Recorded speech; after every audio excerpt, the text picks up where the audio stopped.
Good day, guys.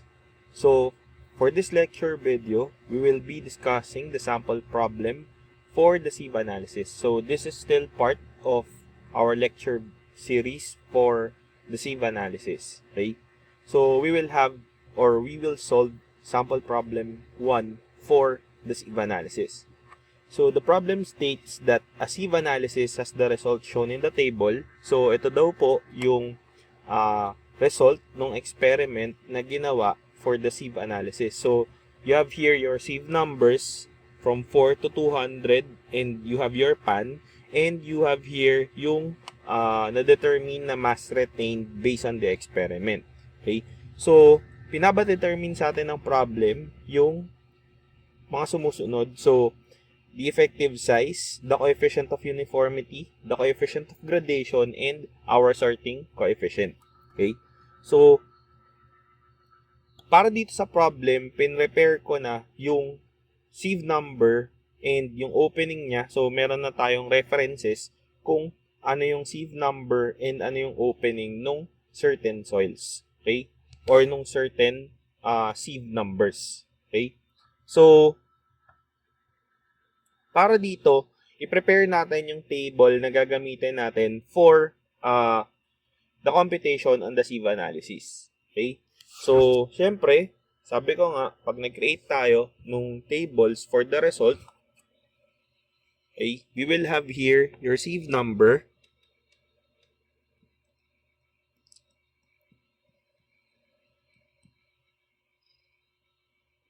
Okay? Then, on the next part, you will have its openings.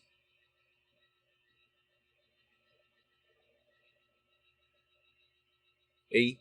On the third part, you will have the mass retained.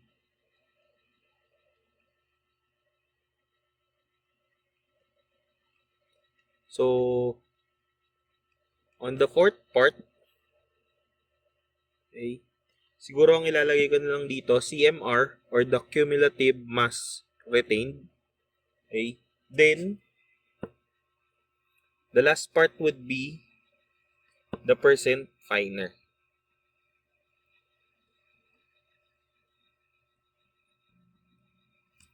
Okay. So, ngayon, on our sample, okay, so unahin natin yung mga numerical values or numerical values ng sieve numbers natin. Okay. So, sa given natin, we have 4, 6, 10, okay. We also have 14. We have 20, 30, okay, 60, 100, 120, 200, and your pan. Okay? Kunin natin each sieves or kunin natin yung opening of each sieve numbers. Okay? You have here sieve number 4. Okay? Kunin natin yung opening niya coming from the table. So, sieve number 4 has an opening of 4.75 mm. Okay. Then, sieve number 6 has an opening of 3.35 mm. Sieve number 10 has an opening of 2.0. Sieve number 14 has an opening of 1.40. Sieve number 20 has an opening of 0.85.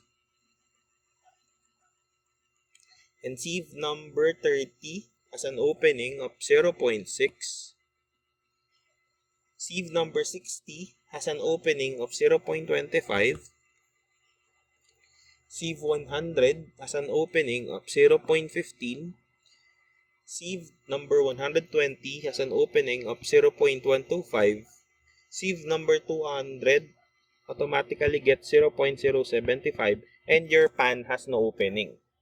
Okay? So, next is the mass retained na nandun sa given problem natin, which are this one. So, I'll just rewrite it. So, you have 0. You have 12.5. Okay? Have your 12.5. You also have 23.8. Then, you also have 35.6. You also have 40. Then, you have 54. And then, 37. Then, also, you have 31.5. And then, you also have 20.4. Okay. Then, you have 15.7. And you also have 8.5 retained on the pan. Okay. So, ang gagawin natin is ito-total muna natin lahat ng mass. Okay. So, to get the summation of the mass retained. Okay. So, ibig sabihin is sum up natin to. Okay. So, to sum it up, we have to add 0, 12.5, 23.8, 35.6, 40, 54, 37, 31.5, 20.4, and 15.7, and also 18.5 respectively. So, the total of these values is equivalent to 279 grams. Okay? All values are in grams. Okay? So, ngayon, we're now done with these values, or we are now done with the mass retained and also the total mass of the soil sample. Now, we'll proceed with getting the cumulative mass retained. Okay? Or the cumulative mass on each sieve. So, unang-una doon sa sieve number 4, syempre, wala namang sieve number sa taas ng sieve number 4. So, ang mass retained niya 0, walang natira doon sa sieve number 4. So, automatically, the cumulative mass retained here is 0. So, again, we'll add the CMR to the corresponding value of the next sieve or the mass retained of the next sieve. So, 0 plus 12.5, that will be a cumulative mass retained of 12.5. Okay? So, for the next one, we have 12.5, which is the CMR of number 6 plus 23.8. So, that will become a value of 36.3 grams. Okay?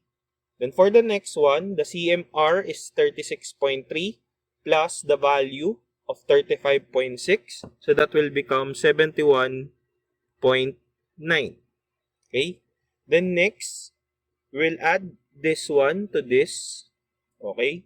So, that means 71.9. Okay? Plus 40. So, our value will become 111.9.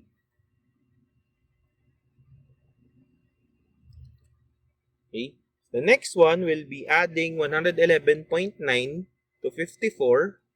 Okay? 111.9 plus 54. So, that will become 165.9. Okay? The next one will be adding 165.9 to 37. Okay? So, that will become 202.9. Then next, adding 202.9 to 31.5. Okay? So, that will become 234.4 grams. Okay? Then again, adding this one to 20.4. So, 234.4 plus 20.4. So, that will become 254.8. Okay? So, next one will be adding 254.8 to 15.7. Okay? So, it will become 270.5. Okay? Then, the last one will be adding your pan. So, that will be 8.5. So, that will become 279. So, now we can validate that our calculations early on is the same with the total calculation of the mass. Okay? So, that is for the cumulative mass retained. Now, let's go to our percent finer. Okay? So, for each percent finer, we will be deducting the sum of the mass, which is the 279 or the total mass, to each cumulative mass divided by the total mass to have your percent finer for each sieve number. Okay? So, for this one, so you have 279, i-deduct natin siya, okay, sa 0 kasi wala tayong cumulative mass retained dyan, divided by dun sa total mass. So, 279. Times natin ng 100 para maging percent. So, that will become a value equivalent to a value 100%. 100% yung percent finer doon. Kasi wala namang mass retained sa kanya. So, ibig sabihin, lahat is nag-pass through kay sieve number 4. Okay? On to the next one. For the next sieve number, which has a cumulative mass retained of 12.5. So, that will be 279 minus 12.5 divided by 279. Okay? So, that will become a value equivalent to, or imumultiply natin to pa pala ng 100. So, that will become a value equivalent to 95.5197%. Okay? Next, we will have 279, okay, minus 36.3 divided by 279 times 100. So, that will become a value equivalent to 86.9892%. Okay? The next one would be 279 minus 71.9 divided by 279 times 100. So that will be a value equivalent to 74.2294%. Okay? Next one, you have here 279 minus 111.9 divided by 279 times 100 is equal to a value, okay, that is 59.8925.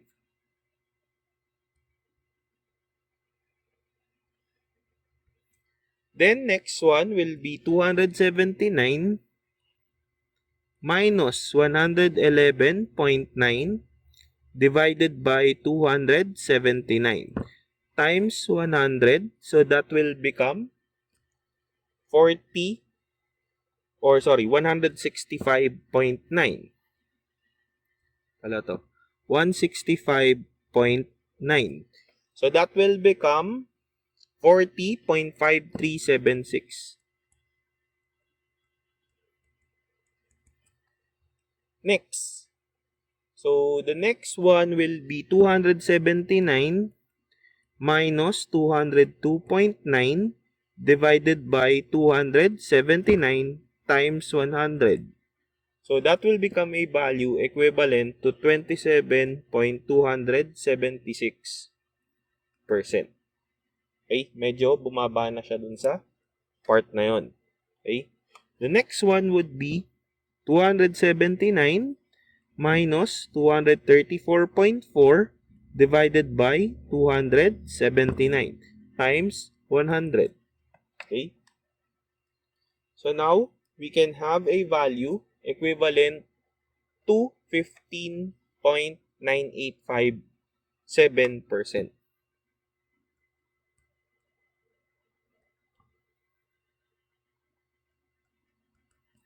The next one will be 279 minus 254.8 divided by 279 times 100. Okay? So, that will be a value equivalent to 8.6738%. Okay? Then, the last one would be 279 minus 270.5 divided by 279 times 100.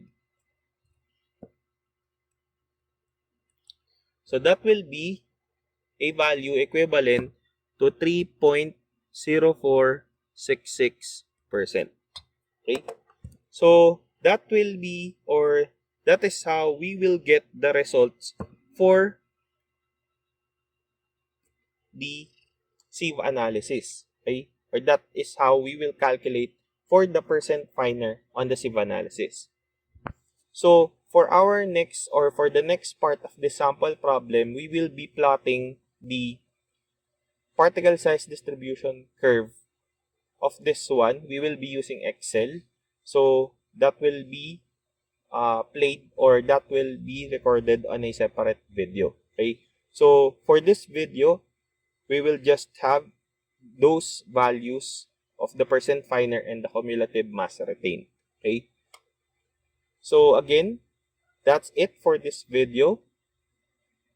Thank you for watching. Again, this is Engineer Rodolfo, and don't forget to subscribe to Butch TV.